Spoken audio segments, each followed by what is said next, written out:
Good afternoon, everyone. Just going back and looking at the film, our guys played really hard, played really well, played physical, really good environment.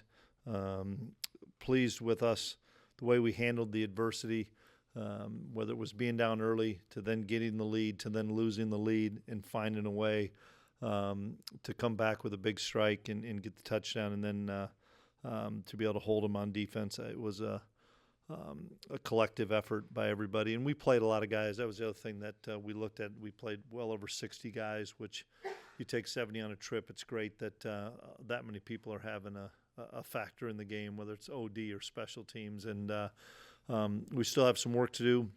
We've got to continue to improve.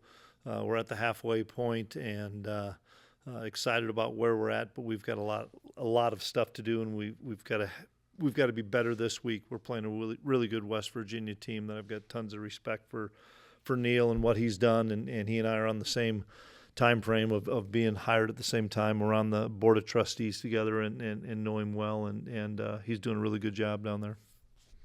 Any update on some of those injuries? Nobody's ruled out, which is good. I don't think many will practice today, but nobody has been ruled out. We probably got better news on a couple of the guys, but probably closer to Wednesday before we know. But I anticipate everybody having a really good shot to play. And how did Avery grow from this experience, kind of playing through an injury? In the fact that a couple things, he grew in a number of ways. One, the injury was one thing, but then a flip in philosophies at halftime where we were doing a great job denting them in the run game, and then in the second half, they changed their defensive front and said, we're going to put 5 guys up here, and we didn't have quarterback run like we talked about, and we had to make some plays in the pass game, and he made a great throw to Jace down the middle of the field one time that sparked us to get that field goal, and then the plays late to hang in there. He just got the ball off on the one to Jace and found the maybe the mistake in coverage with DJ. So without a doubt that he keeps growing and getting better and keeps learning from his experiences. You get to see DJ Giddens every day in practice. Are you still kind of amazed at how much progress this kid just keeps making and making? Yeah, and he practices the way you guys watch him play. And, he's one of those guys where we try to give him a few breaks during the week, and he doesn't want them. He wants to stay out there. He wants every rep he can get. And he runs with great patience as well as with physicality. And as everybody's seen, he has the ability to make people miss in the hole as well as outside on the perimeter. And he's playing at such a high level, and excited to see him maybe start to finally get some of the respect he deserves. Maybe it got lost in the shuffle on Saturday, but Taquan Roberson came in and really did a good job finishing off that drive for you. As you rewatched that series, what did he prove to you and guys? Couple things, and he was one of our players of the game afterwards. And I don't know if he played 4 plays, 6 plays, somewhere in there.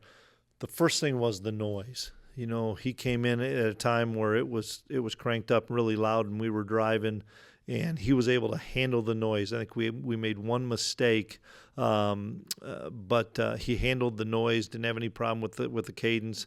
And then I thought he threw a strike. I think it was to Jace on an outbreaking cut, and you could tell he'd played a lot of football. I think that was the thing that we were excited to see as his experience showed up, playing as much football as he had. Jacob had gotten banged up like on Tuesday or Wednesday of last week and wasn't able to make the trip. Knuth wasn't. So that gave Taquan many more reps because we really have been splitting those 2 reps all season. And then Jacob got nicked up, I think it was Wednesday before our team periods. So then Taquan took all the reps of team with the 2s on Wednesday and Thursday, and we had the noise cranked up pretty good there. So I think he felt pretty comfortable going in there. Really happy for him. And Jace obviously had the big game, but he's been building to this for a while. What do you like the most about what he's giving you right now? Just the confidence in which he's playing, and how fast he's playing. And we're putting him in different spots, and in playing him, in 12 personnel and 11 personnel and moving him around. And he's playing with a lot of confidence. And those two obviously have really good chemistry. Colorado, you have to defend the pass all game. Now you're going to get up against a team that loves to run it. What's the new challenge here this week? You hit it on the head. They run the ball and they run the ball really effectively with three different players. Both tailbacks are really good and can beat you inside or outside, and they're two maybe different size backs, but they both run inside. They both run outside, and then Green's he's one of my favorite kids to watch play. Now I don't know if I'm going to really like watching him on Saturday night, but he's a competitor, and he makes plays. He makes plays with his arm. He makes plays with his legs. Not afraid to run inside. He'll cut back. He's not going to run out of bounds or slide very often. Been impressed with him. I think maybe was his first start against us in 22, somewhere around there, and I was impressed with him then. And then, I think he's taken probably about every snap since then. And I know that Neil has been really impressed with him, and you can tell his energy sparks their team. What does West Virginia do on defense? It's been some of the things that we've seen in the past from them. They're going to be some 3 down. They're going to be some 4 down. Even their 3 down, they may have an overhang guy. They're going to pressure you. I think they're really disruptive up front. I think they're really physical. They get upfield. They've got a guy that I think leads the country in TFLs, and so they're not just reading and reacting. They're penetrating defensive line and just starting to get into watch of some of the coverage things that they're doing, because I've spent some time on the other side of the ball. But a lot of veteran guys, and that's the thing that you see now with transfer portal and kids coming back. I mean, every team seems to have a lot of older players. You mentioned Nick Hendry's performance after the game and him having to come in after the injuries. What did you see on film after rewatching it that stood out to you? And were there any other backup guys on defense that stood out? Yeah, Nick Hendry's been in our system. He was banged up his first year, got a chance to play a little bit last year, and he understands what we're doing, and so he didn't miss a beat in that respect of just knowing where he's supposed to be. He's playing faster. And I thought he did a really good job. Zayshawn Rich played a much more significant role for us. Some of that was by design and planned, that he has made those kind of strides. And some of that was the fact that, Jacob got banged up, and so he ended up getting more opportunities. I think all those guys in the defensive line played really well. Mott really sticks out because he was so disruptive. And then a kid like Austin Romaine that he's starting Mike Backer, leads the team or close to leading the team if he doesn't in tackles. Well, his role was reduced because of the scheme. But when he came in, man, did he have some impact plays, and didn't complain, didn't say, I wish everybody wants to play. But when he had his opportunities in the plays he had, he was impactful. And that's, I think, a great thing for all of our guys to learn from, that when your opportunity comes, and if it's a time to step back because of a different philosophy, a different scheme we're running, when you come in, you've got to be ready to go. And I thought Austin Romaine made some really impactful plays. You obviously had the long first drive coming out of halftime. How important was that, looking back on it, and how do you approach those drives coming straight out of Hap? Is it, I guess, fully scripted, or is it still sort of just it's playing not. with We just flow? talk about some of the things that were the adjustments at halftime, but we always talk about the middle 8 or the 4-over-4, the ending 4 minutes of the first half where we were able to score and get a stop against them, and then the first 4 minutes of the second half, which turned into an 8-minute drive. I thought and that was partly Taquan as well. I thought our guys just executed really well, and when we execute at a high level, we're a really good football team. When we don't, and there was times on both sides of the ball that it was a lot of just technique errors that we've got to continue to clean up. That's why when I say we've got to get better, we've got to clean up a lot of our technique errors. You talked a lot about rush lane discipline and things like that against some of these guys you've faced recently, with Green, who seems to be more willing to tuck it and run. Does that change the approach there? It definitely changes the approach as far as your choice or early down thoughts as far as defensive ends. You can't get upfield as much because of just the quarterback pure run game and the design runs that they have to be more disciplined on. And even like last week, we were able to rush the passer a little bit more on early downs.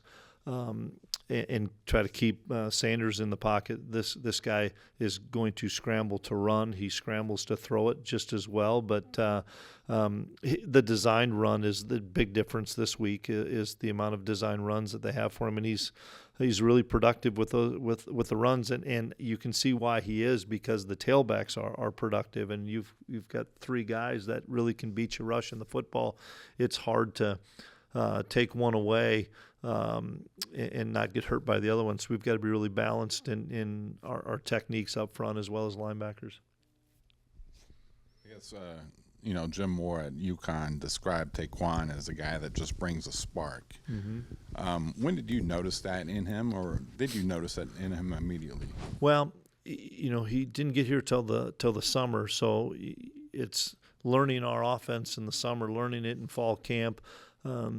I always thought he was a competitor. You can see that on the film when you watched him from time before of seeing what kind of a competitor he is. And I thought he made people around him better. You could tell he was the energy when he was at UConn.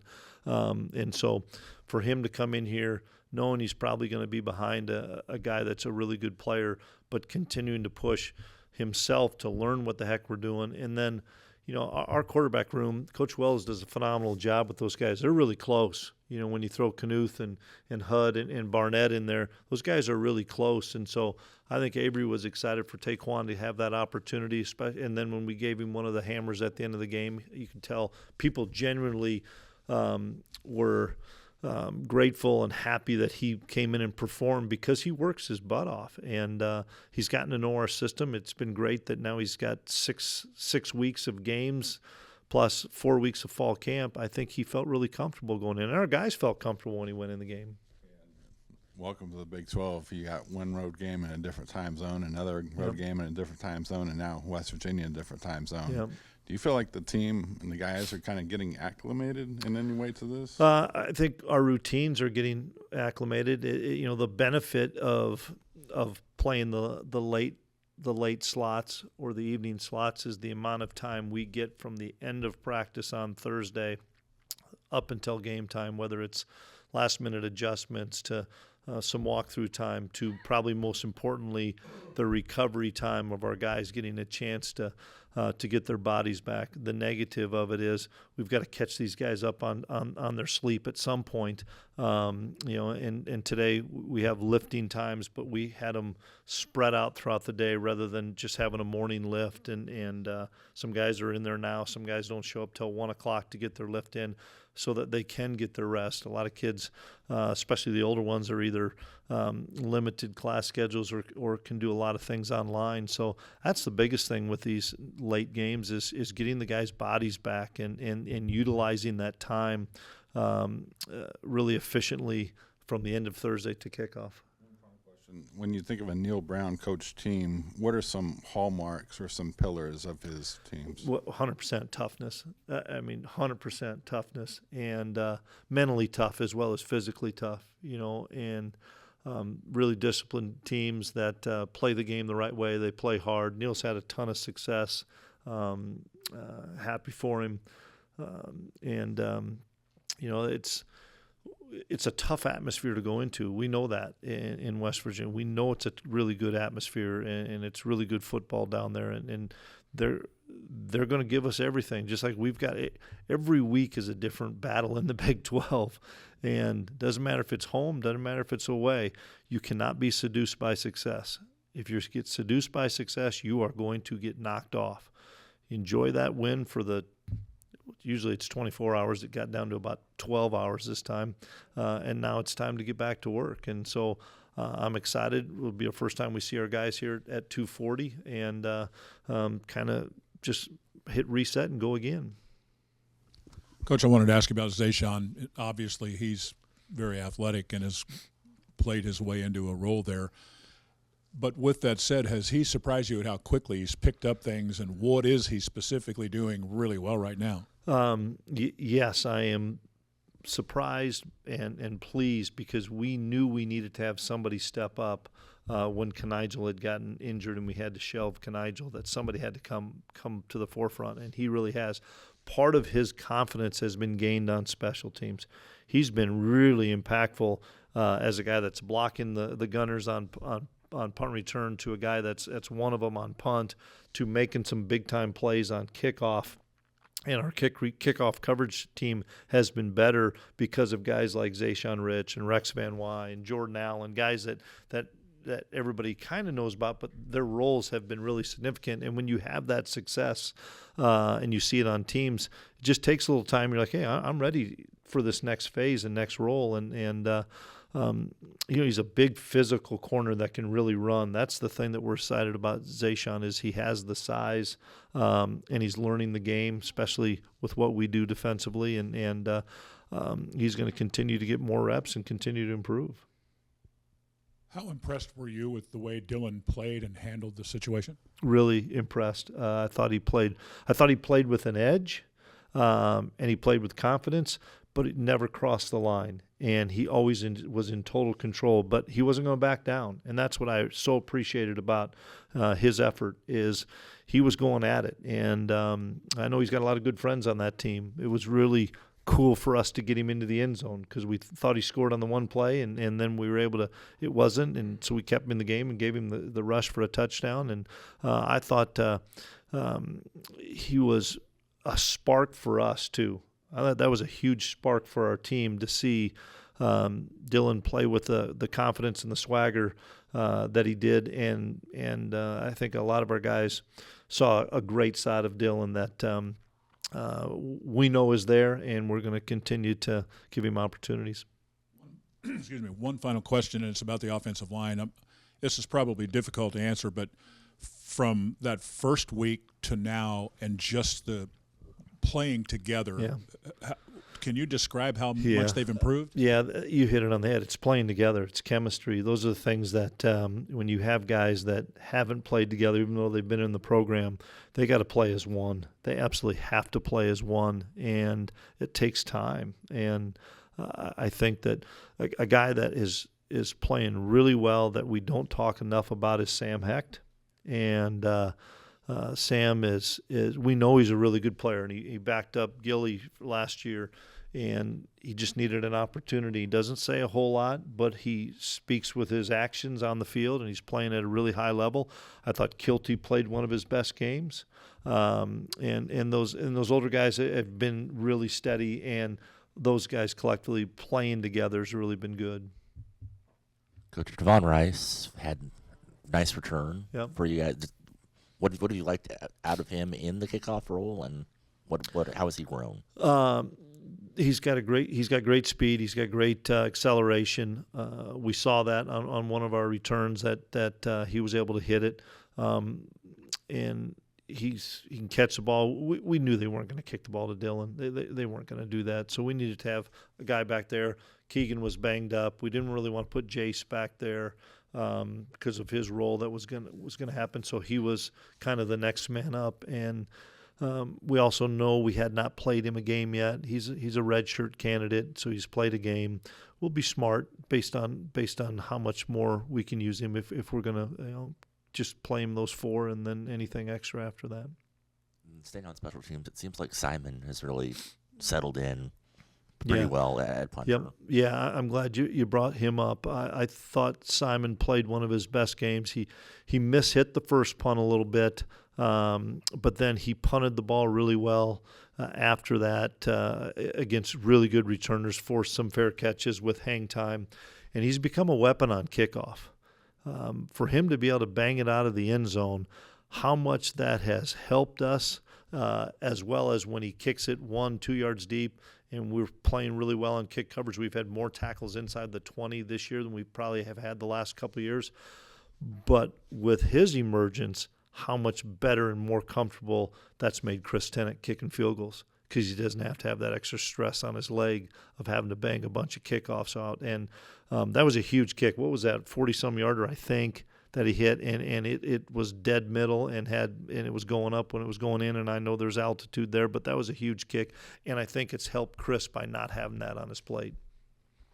I think it was Brendan Mott said after the game that this team is reminding him a little bit of 2 years ago. You're now 2-0 in one possession games, or I think 1-4 last year. Yeah. Are you seeing some of those traits? Or? Well, I'm glad it's coming from them, because it has to come from them, right? I mean, it has to come from within. It has to come from the player ownership. It has to come from handling and attacking adversity that you face. And the only way you do that is by putting yourselves in the situation and coming out on top. And you're not maybe always going to do that, but the belief being there of we're going to find a way is fun to watch and fun to see, because there was not any panic on the sideline after they scored to go up, and we didn't need a field goal. We needed a touchdown, and we didn't have any panic, and we were able to make some plays, and that's fun to see. And then the defense go out there and get a stop. I mean, that's like I said, a collective team effort.